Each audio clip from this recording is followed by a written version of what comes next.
Então vamos lá, meus irmãos. João capítulo 4, verso 1. Você pode deixar sua Bíblia aberta aí. Antes da leitura, eu gostaria só de fazer uma breve introdução, uma breve consideração. O tema da mensagem hoje se chama A Beleza de Encontro. É um tema bem poético, né? E bem chamativo. A beleza de encontro. É bonito esse tema. E por que é a beleza do encontro? Porque nós vamos expor aqui justamente o momento em que Jesus se encontra com uma mulher, que é a mulher samaritana, junto ao poço. A música aqui já disse praticamente tudo, né? Do texto. Então, por isso é esse título da mensagem, a beleza de encontro. Porque quando alguém se encontra com Jesus, não é um encontro qualquer. Então, tem uma beleza nesse encontro, na verdade. E certamente, irmãos, quem está aqui me ouvindo já vivenciou algum tipo de encontro. Acredito que 100% das pessoas que estão aqui hoje já presenciaram, já vivenciaram algum tipo de encontro. Se não vivenciaram, mas pelo menos sabem como é que funciona um encontro, né? Por exemplo, o encontro ele pode ser marcado ou pode ser inesperado, na verdade. Quando o encontro é marcado, geralmente as pessoas elas já sabem aonde é o encontro, onde é o local. Geralmente elas já sabem o dia e o horário, e muitas das vezes ela sabe até o que vai ser falado no encontro, né? Um encontro marcado, por exemplo, dentro do âmbito do trabalho, uma reunião com os funcionários ou com um certo setor ali, você já sabe, aquele encontro ali foi marcado e você já sabe o que vai ser discutido geralmente. Um encontro, por exemplo, na igreja, nós nos encontramos aqui agora para um culto. Então, todas as vezes nós já sabemos por que nós vamos nos encontrar e para que é esse encontro. É para nós cultuarmos ao nosso Deus. Então, de fato, tem encontros que eles são marcados e nós já sabemos o que vai acontecer, eles são previsíveis. Mas tem encontros que são inesperados. Na verdade, tem encontros que são surpresa, por exemplo. As pessoas, elas não sabem o que vai acontecer naquele encontro, porque elas nem sabiam que ia acontecer aquele encontro.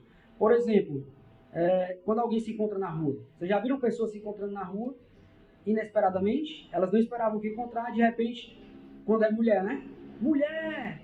Aí a outra, olha aí, você por aqui. Aí elas ficam lá conversando, né? Parece até que tinha marcado, né? Que tem um papo, né? Agendado uma conversa. E ficam lá. Às vezes os homens também, né? E aí, tudo bom, meu irmão? Tudo bom? Aí toca na mão, dá aquele abraço, bate um papo, mas é um encontro inesperado. Não foi marcado, mas aconteceu. Às vezes você pode ir num local, num restaurante, sentar lá e de repente o funcionário do restaurante, o garçom ou alguém que vai lhe atender, é alguém que você conhecia. Aí de repente você ia lá só comprar alguma coisa, mas se tornou um encontro com um conhecido seu, né? Olha, você trabalha aqui? É, rapaz. E aí começa aquele encontro. Então tem encontros que você não espera, que você não marca, mas eles acontecem. Então tem esses dois casos. Então, em geral, nós sabemos que um encontro é quando nós nos encontramos com alguém e quando nós nos encontramos com alguém, alguma coisa acontece. Nós não, simplesmente não nos encontramos e pronto. Alguma coisa acontece. Porém, o texto que nós vamos ler hoje aqui, irmãos, do encontro de Jesus com a mulher samaritana, ele trata de um encontro entre duas pessoas que aquela mulher não sabia, né? Foi inesperado, ela não tinha marcado esse encontro com Jesus, ela estava vivendo o seu dia a dia, mas o Senhor Jesus, nós sabemos, preparou todo aquele momento para se encontrar com aquela mulher.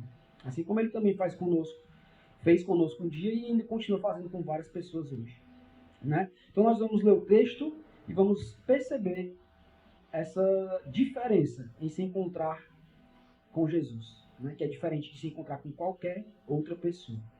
Vamos ler o texto. Eu vou fazer uma leitura inicial só do versículo 1 ao versículo 9 e já vou iniciar a exposição do texto, e aí no decorrer a gente vai lendo o que for necessário. Tá bom? João capítulo 4, versos 1 ao 9, diz assim a palavra do Senhor. Os fariseus ouviram falar que Jesus estava fazendo e batizando mais discípulos do que João, embora não fosse Jesus quem batizasse, mas os seus discípulos. Quando o Senhor ficou sabendo disso, saiu da Judéia e voltou uma vez mais a Galiléia. Era-lhe necessário passar por Samaria. Assim chegou a uma cidade de Samaria, chamada Sicar, perto das terras que Jacó dera a seu filho José. Havia ali o poço de Jacó. Jesus, cansado da viagem, sentou-se à beira do poço. Isto se deu por volta do meio-dia. Nisso veio uma mulher samaritana tirar água. Disse-lhe Jesus: dê-me um pouco de água. Os seus discípulos tinham ido à cidade comprar comida. A mulher samaritana lhe perguntou: como o Senhor, sendo judeu, pede a mim, uma samaritana, água para beber? Pois os judeus não se dão bem com os samaritanos. Amém? Então esse é o primeiro momento do texto, primeiro momento desse encontro. E logo de cara o texto já inicia dizendo algo muito importante, que os fariseus, eles ouviram falar que Jesus estava fazendo e batizando mais discípulos do que João. Ou seja, isso indica que os fariseus, eles vigiavam a vida de João Batista e vigiavam o que Jesus fazia no seu ministério. E eles vigiavam de perto. Se nós lermos, por exemplo, não precisa você abrir aí, mas se nós vermos, por exemplo, João capítulo 1, que é o começo desse livro, lá no versículo 24 e 25, escuta o que diz lá.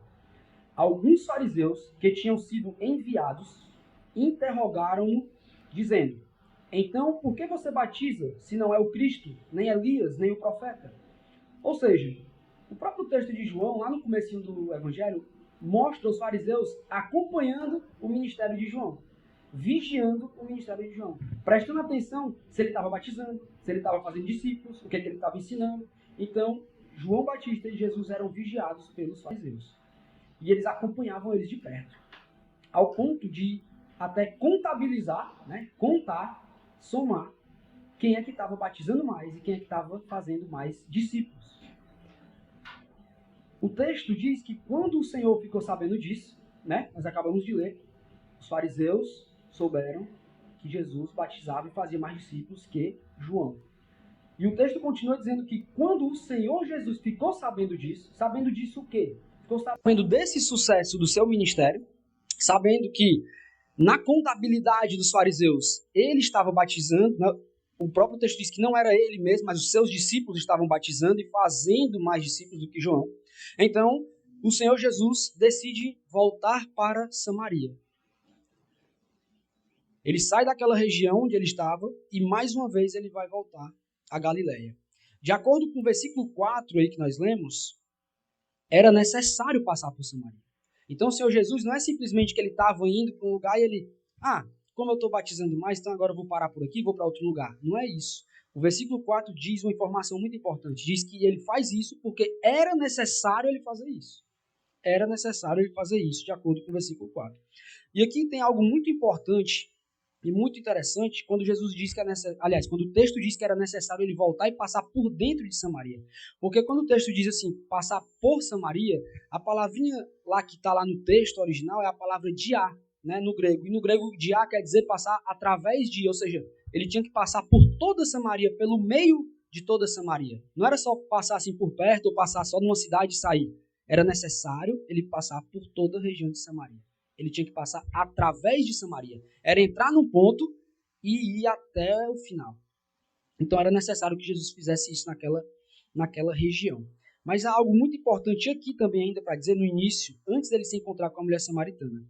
E é o seguinte. Primeiro, todo judeu, principalmente todo judeu não vou generalizar, mas os judeus piedosos, aqueles que realmente seguiam o judaísmo de fato, os judeus piedosos, eles normalmente não passavam por Samaria. Quando eles iam viajar, eles passavam por fora, passavam ao redor de Samaria.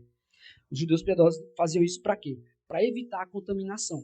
Porque dentro da cultura judaica, o samaritano é alguém impuro, Lá no Antigo Testamento a gente vê isso, porque Israel era uma única nação. Eu não vou entrar nesse mérito aqui para não ter a ver com o texto propriamente dito, mas lá no Antigo Testamento, principalmente no livro de 1 Reis, você vai ver que Israel era um único reino, Salomão morre, o rei Salomão morre, o reino se divide, Se eu não me engano, Jeroboão e Roboão. Então, essa questão, os judeus piedosos, eles normalmente não passavam por Samaria para evitar a contaminação. Mas Jesus não passa. E ele passa por dentro de toda Samaria. Ele não passa assim só para falar com a mulher, ele passa por toda Samaria, de acordo com o texto. Era necessário que ele fizesse isso. Então, se simplesmente o fato de passar em Samaria ou falar com os samaritanos se contaminava, se isso fosse de fato, então Jesus se contaminou logo do início ao fim. Poderíamos dizer assim, dentro da cultura deles ali. Mas Jesus passa por dentro de toda Samaria. E logo em seguida, Jesus chega a uma cidade. Quando ele entra em Samaria, vai caminhando, o texto diz que ele chega a uma cidade chamada Sicar. E o texto diz que essa cidade era perto de uma região, de umas terras, que Jacó deu a José.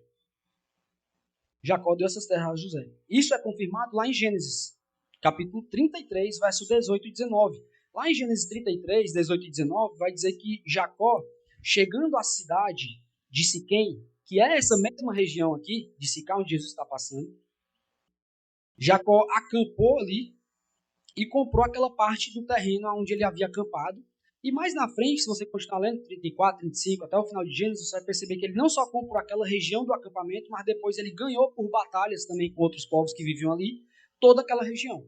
Então essa região, de fato, conforme Gênesis, é a mesma região que Jacó deu ao seu filho José. E ali havia um poço naquela região de Sicá. Esse poço era chamado o Poço de Jacó. Por quê? Porque foi o próprio Jacó, ao ficar naquela região e ao adquirir aquela região, dar ao seu filho,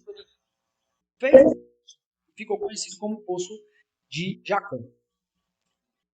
E essa região, que é a região que ele dá a José, o seu filho, né? Ali havia esse poço chamado Poço de Jacó. E diz o texto que Jesus estava cansado ao chegar naquela região. Jesus estava cansado da viagem e sentou-se à beira do poço. É muito interessante, né? Às vezes a gente lê assim um texto da Bíblia, não sabe alguns detalhes, mas é importante dizer. Os poços eram como se fosse, não era como umas cacimbas de hoje em dia, né? Era um poço que ao redor dele, do buraco onde tinha um poço, era como se fosse uma espécie de rosquinha. Imagina uma rosquinha dessas de biscoito mesmo, que tem um furinho no meio. É como se fosse uma rosquinha. A parede que ficava ao redor do poço, ela era alta e ela era larga. De modo que ficava só um pequeno furo que dava para colocar o balde dentro do poço. Isso servia por vários motivos, para não contaminar muito o poço. Era numa região onde entrava muitas poeira, né, por causa dos ventos da região. E também para não causar muitos acidentes. Por exemplo, alguém que fosse lá, não dava para a pessoa cair dentro do poço. Porque o furo era do tamanho que se colocava só um balde. Então, por que eu estou dizendo isso? Para os irmãos entenderem que, de fato, quando o texto diz que Jesus chegou ali e sentou porque ele estava cansado, ele literalmente sentou no poço mesmo. Porque o furo do poço é como se fosse um muro, né? Como se fosse uma parede que dá para uma pessoa sentar e descansar e colocar os seus jarros, os seus cântaros, enquanto ela pega água com balde. Né? Porque o balde era aqueles balde de couro, né? Você levava enrolado. Aí chegava lá, você desenrolava o balde, abria o balde, jogava dentro do poço, tirava e botava no seu pote. Era mais ou menos assim. Jesus chega ali, nesse tipo de poço, e se senta lá. Ou seja, ele senta em cima do poço. Né? Então, quem chegasse ali ia ter que falar com ele. Ou ele ia ter que falar com a pessoa. Porque ele estava literalmente ali no meio da passagem, onde a pessoa iria ter que pegar a água. Então, de fato, é isso que estava acontecendo. Jesus estava ali, diz o texto, sentado no poço. E é bom lembrar que, como Jesus ele era pobre, porque diferente do que muitas igrejas pregam, né, que Jesus ele é rico porque ele morava na praia. Você já viram essa pregação na internet? Ele morava na praia, tinha casa de praia, né? Vocês já viram isso na internet ou não? Mas eu já vi muitas essas pregações. Então, diferente do que essas pregações dizem, Jesus ele não era rico no sentido humano, né? Ele era pobre. Ele viveu como uma pessoa simples e humilde nessa terra. E como ele era pobre, ele andava a pé. Ele viajava a pé. Por isso que o texto diz que ele estava cansado. Ele vinha de outras viagens, de outras andanças. E ele estava cansado, ele cansava, ele também ficava com fome. Por isso que ele estava sozinho, porque os discípulos dele tinham ido na cidade comprar comida. E ele também estava com sede.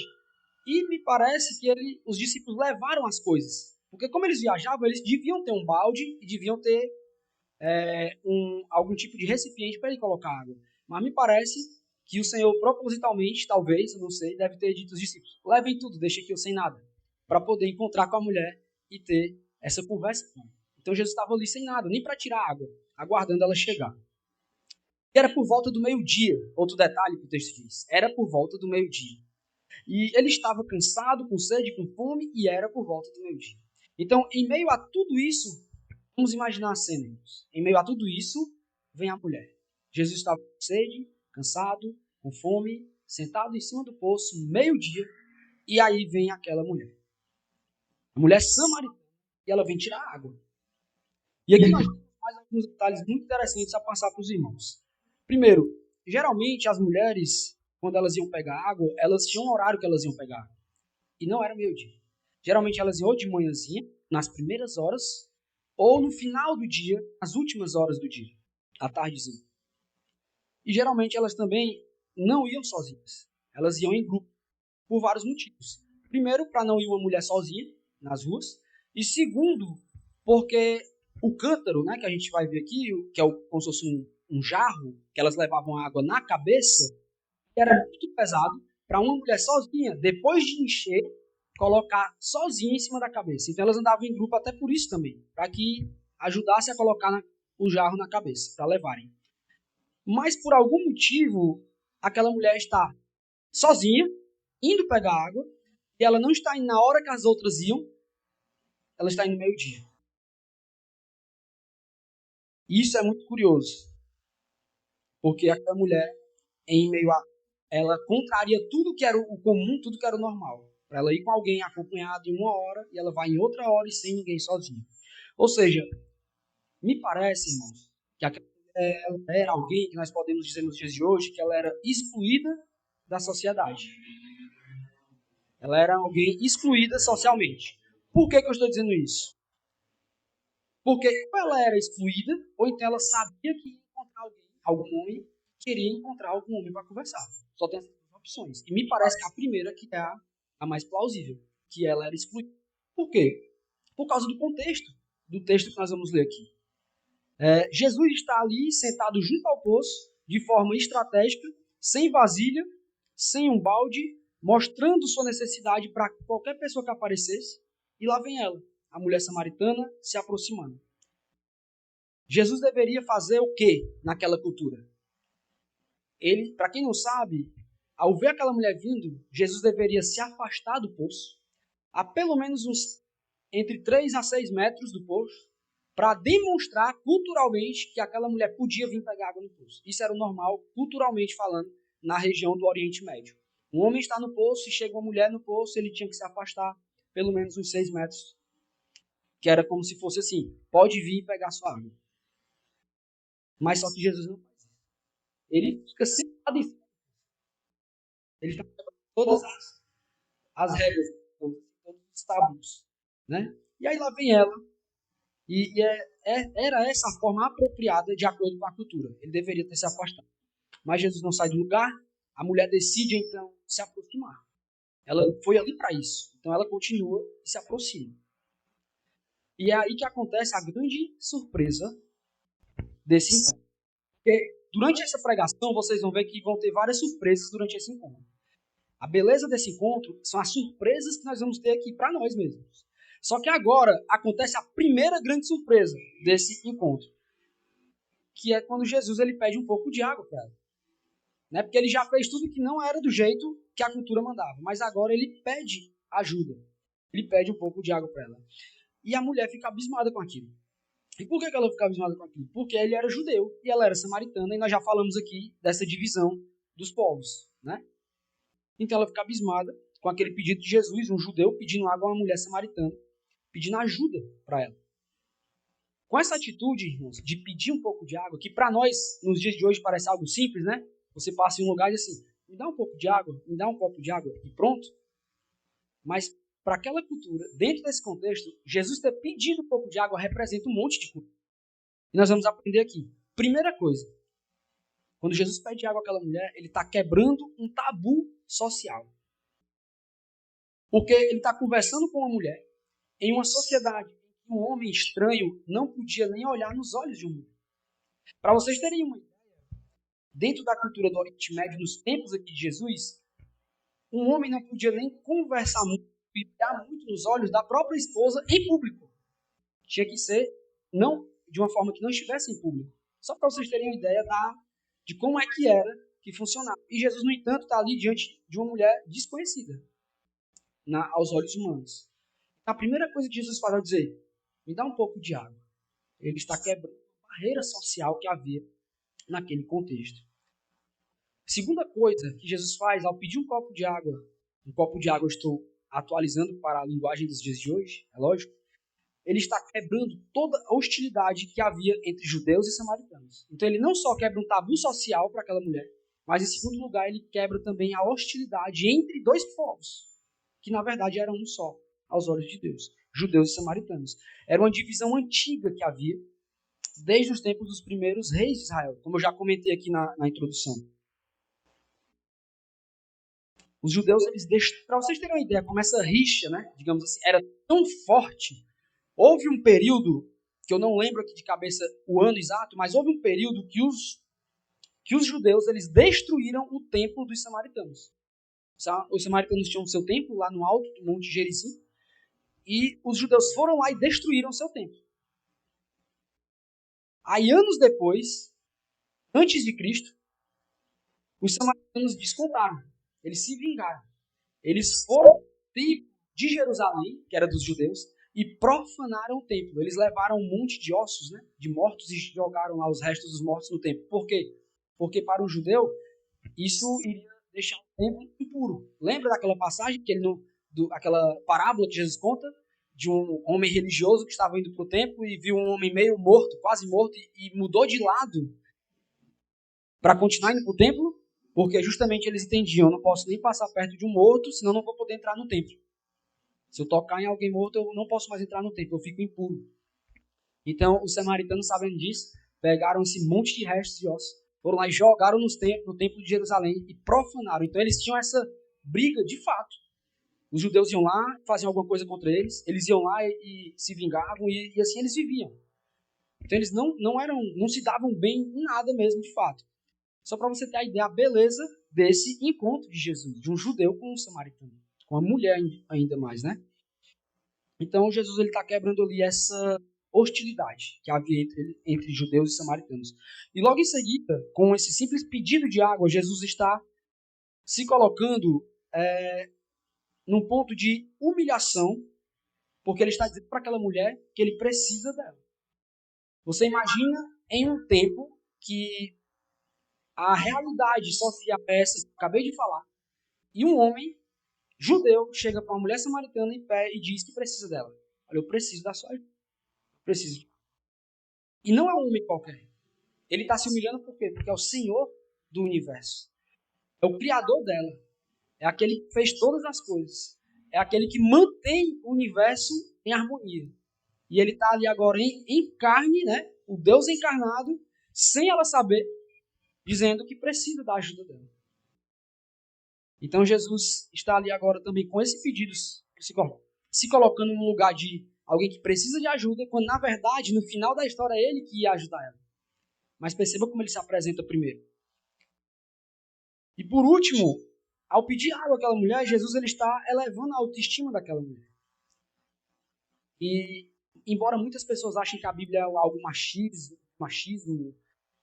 que diminui a mulher, isso é totalmente mentira e uma má interpretação das Escrituras. Porque quando você olha para a Bíblia e vai olhando cada texto, você vê que Jesus, na verdade, que Deus ele eleva as mulheres. Desde Gênesis até o fim. Aqui é um exemplo do Senhor Jesus, ele está elevando a autoestima daquela mulher quando, numa sociedade que ninguém iria falar com ela, que ninguém ia precisar de nada dela, talvez iriam rechaçá-la, Jesus chega para ela e diz assim, você pode me ajudar? Imagina a autoestima de uma mulher naquela sociedade, um contexto que ela vivia social, e um homem judeu demonstra que ela pode ajudar ele, ela pode ser útil para ele. Jesus eleva a autoestima daquela mulher e das mulheres até hoje em dia. Quando ele faz isso, ele está dando dignidade a uma mulher que talvez não tinha. Nós vamos ver no decorrer da leitura do texto, vocês vão entender melhor o que eu estou falando. Talvez até já entendam porque esse texto é bem conhecido. Mas Jesus está dando dignidade ao convidá-la a ajudar ele próprio com os recursos que ela tinha à sua disposição naquela hora. E essa é a primeira surpresa desse encontro. É a surpresa do autoesvaziamento.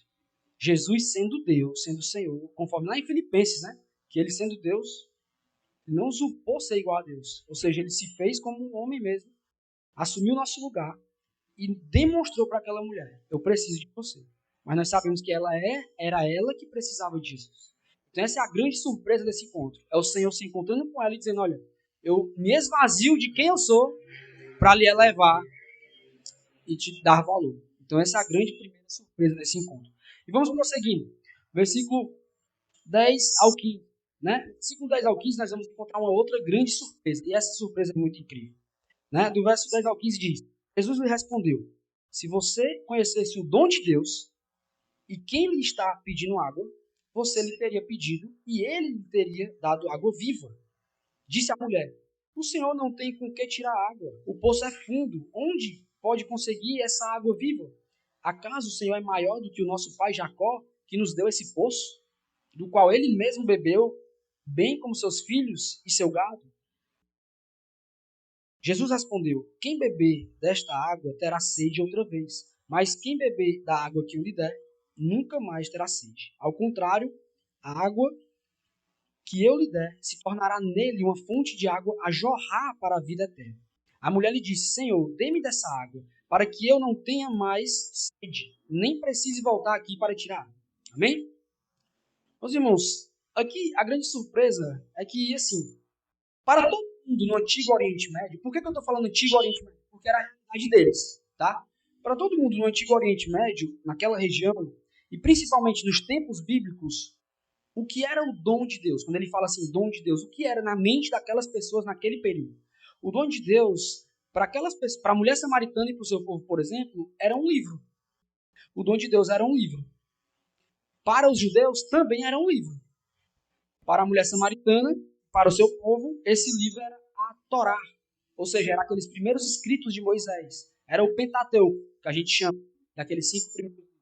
Para os samaritanos, isso era o dom de Deus. O dom de Deus é a Torá de Moisés. Foi isso que Deus nos deu.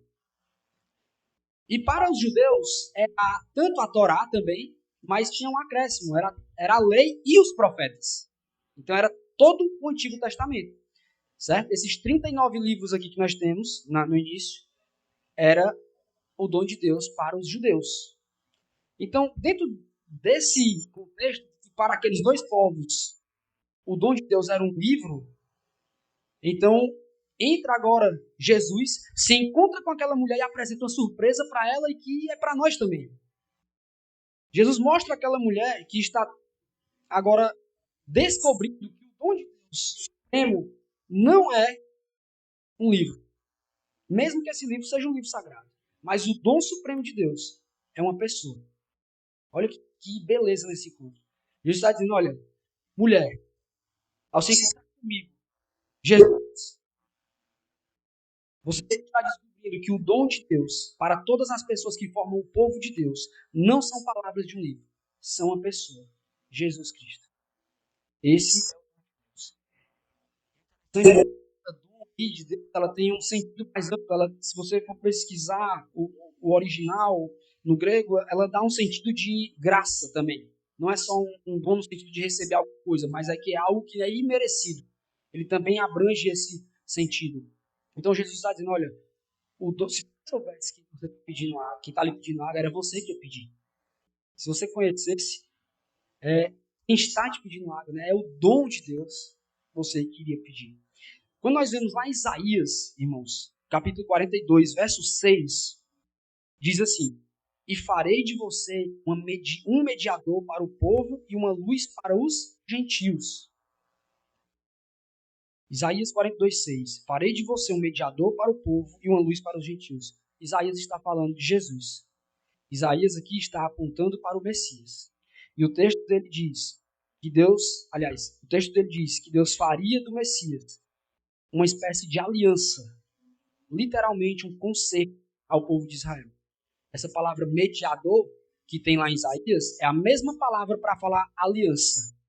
Então, o texto está dizendo que Jesus seria a aliança, a nova aliança. E é isso que Jesus está falando para essa mulher que ele é. Ele diz, olha, eu sou esse dom aí, eu sou essa aliança, essa graça que vocês... Lá em Jeremias 2,13 diz: o meu povo cometeu 2 crimes. Isso é o Senhor falando ao povo através do profeta. O meu povo cometeu 2 crimes. Eles me abandonaram, primeiro, a mim, a fonte de água viva, e cavaram as suas próprias cisternas rachadas que não retêm água. Segundo Jeremias, Deus é a fonte de água viva. Ou seja, a nova aliança da graça é Jesus, e Deus é a água viva que o povo rejeitou. Então Jesus apresenta a aquela mulher que ele é a vida eterna. Essa palavrinha aí, no versículo 10, no finalzinho, água viva, quem gosta de anotar, no original ela tem um sentido de vida eterna. Essa água viva É isso que Jesus está querendo dizer, olha, é vida eterna. E aí, meus irmãos, essa é a segunda grande surpresa desse encontro. É a surpresa de encontrar o dom de Deus. Porque até esse momento o dom de Deus era só um livro. Mas agora ela se encontrou de Deus de verdade, que é o próprio Senhor Jesus. Então essa é a surpresa. E 17. Diz assim, ele diz, vá, chame seu marido e volte. Não tenho marido, respondeu ela. Disse-lhe Jesus, você falou corretamente, dizendo que não tem marido. Meus irmãos, essa é a grande terceira surpresa desse encontro da mulher samaritana com Jesus. Eu chamei aqui de a surpresa de ser fonte para os outros. Porque Jesus se apresentou para aquela mulher como a fonte, né, de água viva. Só que agora ele vai apresentar uma surpresa. Que os outros também, ao se encontrar com ele, tornam-se fontes para outras pessoas. Perceba que em uma única frase, Jesus dá 3 ordens àquela mulher. Ele diz, vá, ele diz, chame, ele diz, volte. Em uma única frase, Jesus diz, vá, chame e volte. Isso significa que aquela mulher seria testemunha de Jesus. Por quê, irmãos? Porque nós estamos falando de um mundo antigo onde isso era praticamente impossível. Era praticamente impossível um homem chamar uma mulher, nesses dias aqui, e dizer para ela ir fazer isso que Jesus está pedindo. Assim, ó, vá lá e chame seu marido e traga ele aqui que eu quero falar com ele também. Por quê? Porque isso era dizer para ela que o testemunho dela era válido. Uma mulher ir sozinha e dizer assim, olha, eu me encontrei com um mestre chamado Jesus, ele me falou tais coisas e ele agora pediu para te chamar para falar contigo, marido. Isso era praticamente impossível, porque aquela fala da mulher não seria levada em consideração. Era uma fala que era um testemunho que não teria valor. O homem talvez ia dizer, eu não vou não. Uma mulher que está me chamando, que está dizendo isso, não tem valor. Esse era o mundo antigo.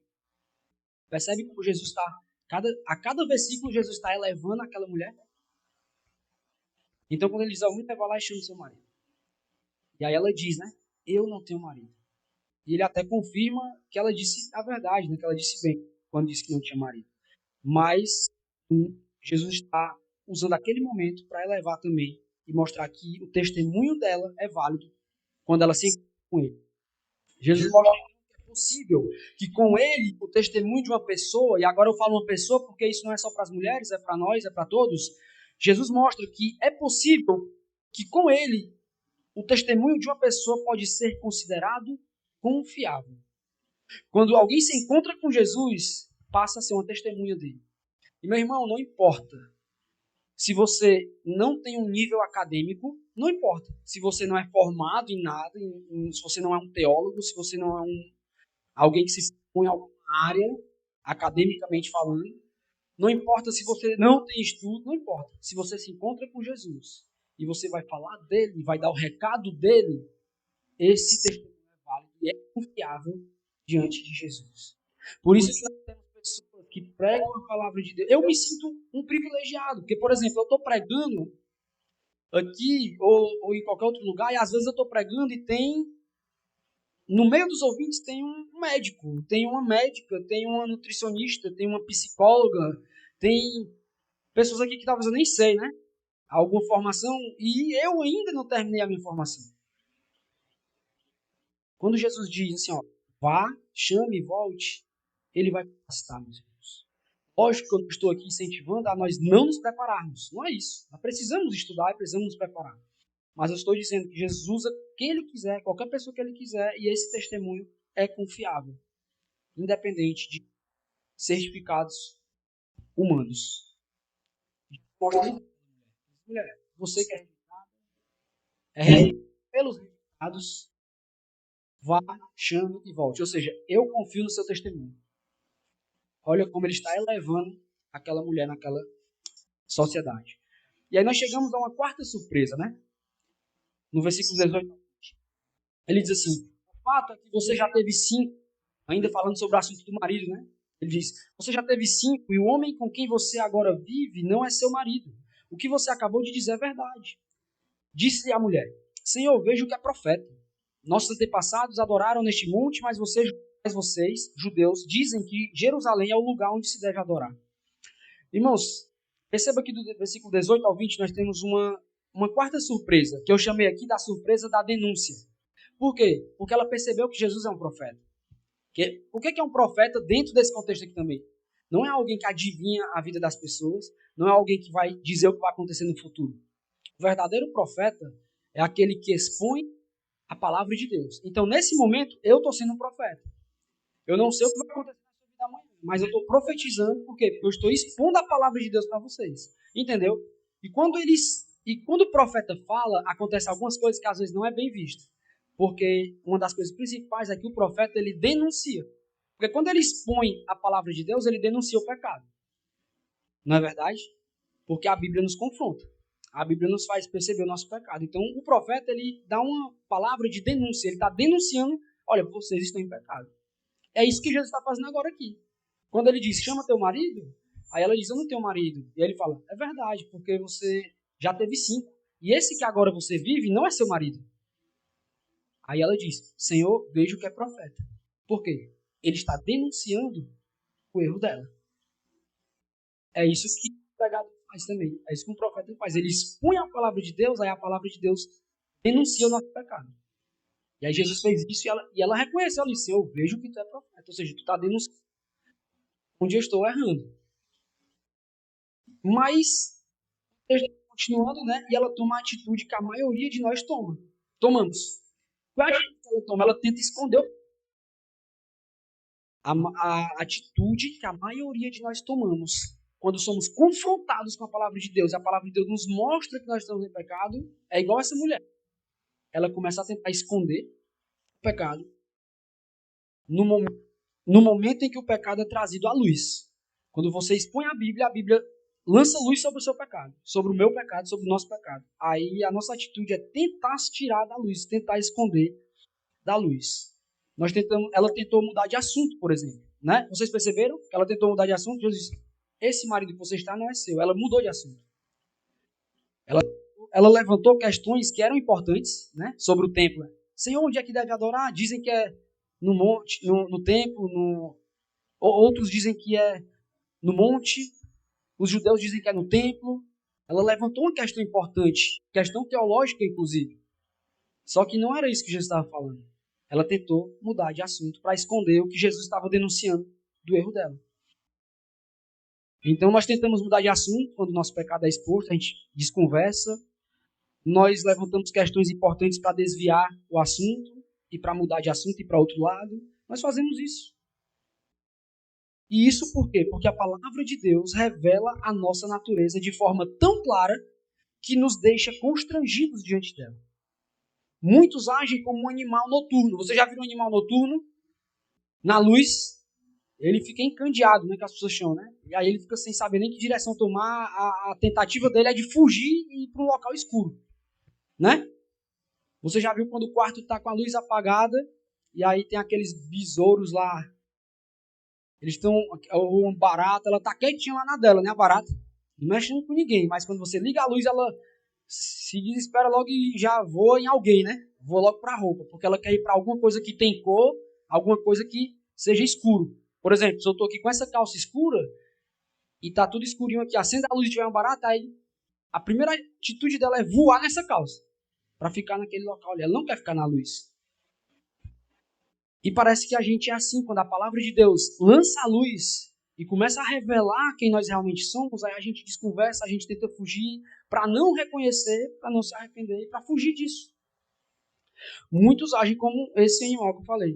Mas Jesus diz que ele é a luz do mundo. Ele usa as tentativas de fuga daquela mulher e usa as nossas tentativas de fuga hoje para aprofundar ainda mais e para avançar ainda mais a relação dele conosco. Então, deixa eu dizer uma coisa para você. Toda vez que a palavra de Deus nos revela quem nós somos e a gente tentar dar alguma desculpa para fugir, Deus vai usar essa desculpa para aprofundar ainda mais a relação que ele quer ter conosco, de pai e filho. E é isso que ele faz com essa mulher e que ele faz conosco também. E nós vamos ver como é que ele aprofunda isso aqui no decorrer do texto. Então essa é a surpresa, irmãos. A surpresa da denúncia. A palavra de Deus denuncia quem de fato nós somos. E aí no versículo 21 ao 25, diz assim: Jesus declarou: creia em mim, mulher. Está próxima a hora em que vocês não adorarão o Pai, nem neste monte, nem em Jerusalém. Vocês, samaritanos, adoram o que não conhecem. Nós adoramos o que conhecemos, pois a salvação vem dos judeus. Eu vou ler só até aqui, né, para não ficar muito longo. Também ler todos os versículos, mas só até o 23 está bom. Aqui Jesus está respondendo a primeira questão que ela levantou. Jesus estava falando dela, denunciando ela, e de repente ela surge com onde se deve adorar. Ela começa a falar sobre teologia, né, para mudar o foco que era, na verdade, ela. E aí aqui Jesus traz outra surpresa para nós, que é a surpresa da verdadeira adoração. Havia essa dúvida de onde se deve adorar, Jesus agora vai deixar claro onde se deve adorar. E aqui o grande questionamento era: onde se encontra a presença de Deus de verdade? Né? Onde é que está a presença de Deus? É no templo? É no monte? Uns acham que tem um lugar específico onde está o chamado Shekinah, que era a presença divina de Deus. Onde é que está essa presença? Para a gente poder adorar lá. E aí Jesus escolhe essa simples mulher. Eu digo simples porque pela história dela ela era uma simples mulher. E ele escolhe essa mulher para ser a receptora de uma notícia surpreendente. A notícia que aquela mulher vai receber é a seguinte: a nova hora está chegando. Irmãos, nós estamos em um contexto que os samaritanos adoravam no monte, os judeus só adoravam no templo, os samaritanos achavam que o dom de Deus era só os escritos de Moisés, os judeus achavam que era só o escrito de Moisés e os profetas. E de repente Jesus chega e diz assim: não, está chegando a hora, né? E vai anunciar para uma simples mulher.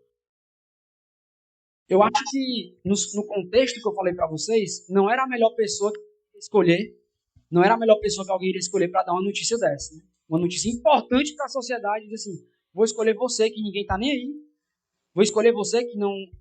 Vamos botar nos dias de hoje, né? Os pregadores de hoje iam escolher quem? Iam escolher um influenciador digital, né? Ele não ia escolher uma pessoa que não tem relevância, né? Então ele ia escolher, vou escolher aquela pessoa ali, né, que tem 1 milhão de seguidores. Mas Jesus não faz assim. Ele diz: não, vou escolher você, meu, que está aí, rejeitada, que ninguém dá a mínima, é para você que eu vou dar essa notícia. Chegou essa hora da verdadeira adoração. Então Jesus anuncia para aquela mulher que chegou a hora. E quando Jesus diz chegou a hora para aquela mulher, sabe o que ele está dizendo? Sabe de que hora que ele está falando? Primeiro, ele está anunciando a cruz. Quando Jesus diz assim: mulher, não é nem no monte, não é nem no templo, está chegando a hora. Ele está falando o quê? Da verdadeira adoração. Está chegando a hora da cruz de Cristo, da crucificação. Está chegando a hora da ressurreição. Está chegando a hora de derramar o Espírito Santo sobre o meu povo. E aí, quando Jesus faz isso, ele está anunciando para aquela simples mulher algo que não havia sido anunciado ainda, assim, publicamente, claramente por ele. Para entender o que ele está anunciando, só alguém que lesse a lei e os profetas e entendesse. Mas ele próprio ainda não tinha dito. Então ele escolhe aquela mulher para dizer: mulher, está chegando a hora. E a crucificação, a ressurreição e o derramamento do Espírito que vai então reunir samaritanos, judeus e todos os povos para serem verdadeiros adoradores. É isso que Jesus está falando. Então essa é a quinta surpresa. E aí no verso 26, rapidamente, diz assim: então Jesus declarou: eu sou o Messias, eu que estou falando com você. Nesse versículo, somente nele, Jesus está agora nos dá a surpresa do primeiro eu sou. Aquela mulher para nós. Essa expressão eu sou é a mesma expressão usada por Deus quando ele fala com Moisés lá na sarça ardente. E Moisés olha para a sarça, né, e diz, pergunta quem é que está falando com ele, e a voz sai da sarça e responde para Moisés: eu sou. É a mesma expressão. E agora Jesus está dizendo essa expressão para aquela mulher, dizendo: eu sou. Sou o Messias. Mas esse eu sou que ele usa é o mesmo lá que é usado para falar que era Deus. Isso é incrível. E sabe o que é mais incrível nesse versículo? É que no Evangelho de João existe uma série de eu sou. Jesus vai dizer assim, ó, eu sou o pão da vida. Eu sou água. Eu sou luz do mundo. Eu sou, é uma série, acho que uns 8 mais ou menos, se eu não estiver enganado. E é o primeiro da série, é esse aqui. Eu sou o Messias. Ou seja, Jesus abre essa série de revelar que ele é Deus para aquela mulher. Olha que incrível. Versículos 27 e 27 ao 42. Eu não vou lê-los, aliás, eu não vou explaná-los. Eu vou somente ler eles como uma forma de conclusão desse sermão. Diz assim, 27 ao 42. Nesse caso eu vou ler todos, porque eu não vou explanar. Eu vou só ler eles como conclusão e dar uma última palavra. Diz assim, naquele momento, seus discípulos voltaram e ficaram surpresos ao encontrá-lo conversando com uma mulher. Mas ninguém perguntou, que queres saber? Ou, por que estás conversando com ela? Então, deixando seu cântaro, a mulher voltou à cidade e disse ao povo, venham ver um homem que me disse tudo o que tenho feito. Será que ele não é o Cristo? Então saíram da cidade e foram para onde ele estava. Então, enquanto isso, os discípulos insistiam com ele: Mestre, come alguma coisa. Mas ele lhes disse: Tenho algo para comer que vocês não conhecem. Então, os seus discípulos disseram uns aos outros: Será que alguém lhe trouxe comida?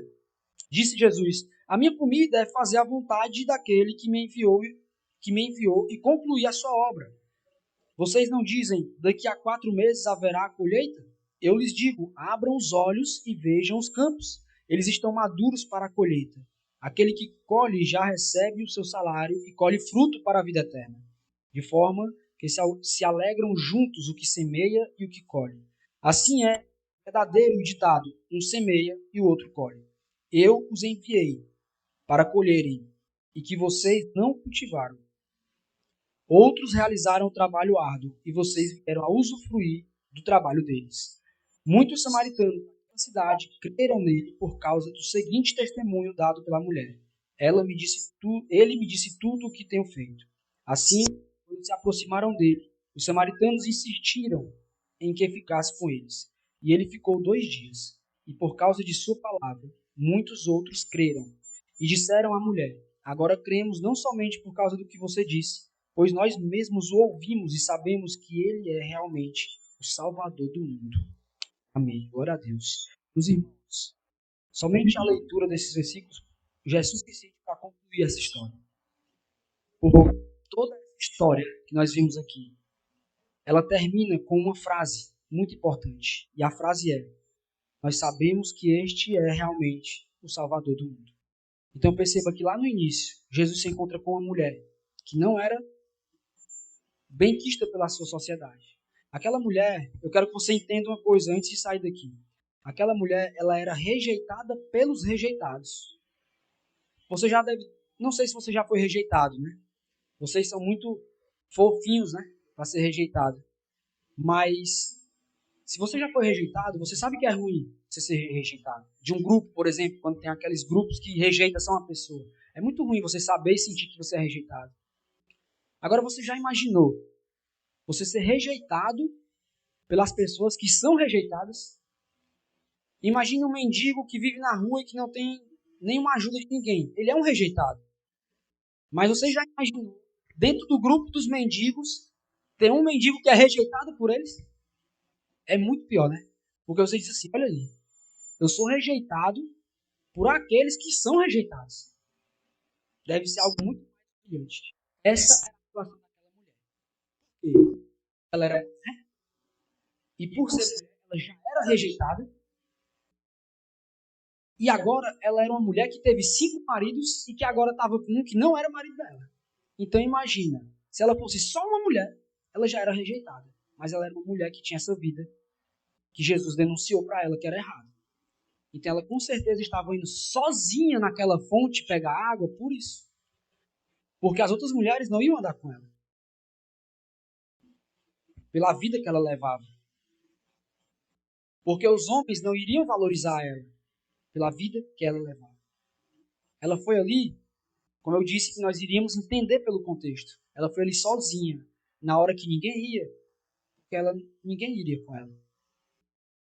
E aí o Senhor Jesus estava indo em um lugar onde o sucesso do seu ministério estava bombando.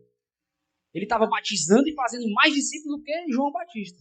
E aí, de repente, ele diz, é necessário voltar e passar por Samaria. Para quê?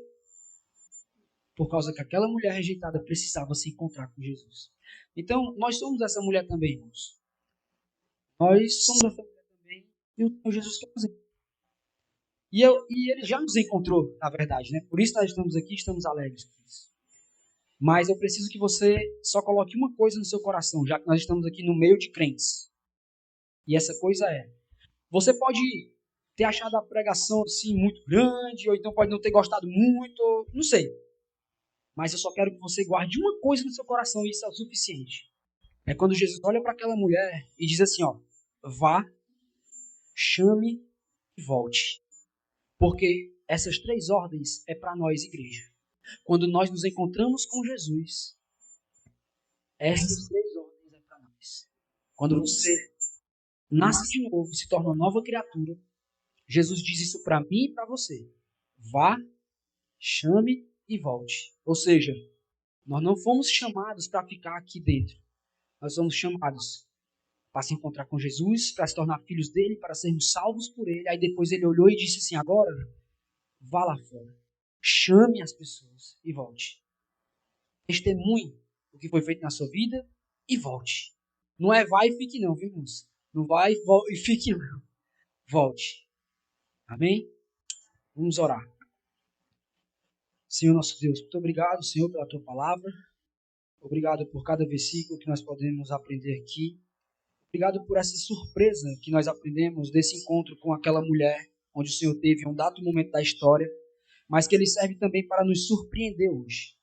Nós possamos ter aprendido aqui e colocar em prática nas nossas vidas, Pai. Que a gente possa, ao saber que nos encontramos contigo, que a gente possa sair daqui com o desejo de ir lá fora, testemunhar de ti para os outros e depois voltar com os outros. Assim como o testemunho daquela mulher salvou muitos samaritanos, que o nosso testemunho seja suficiente para salvar também muitas pessoas através do teu poder. Em nome de Jesus.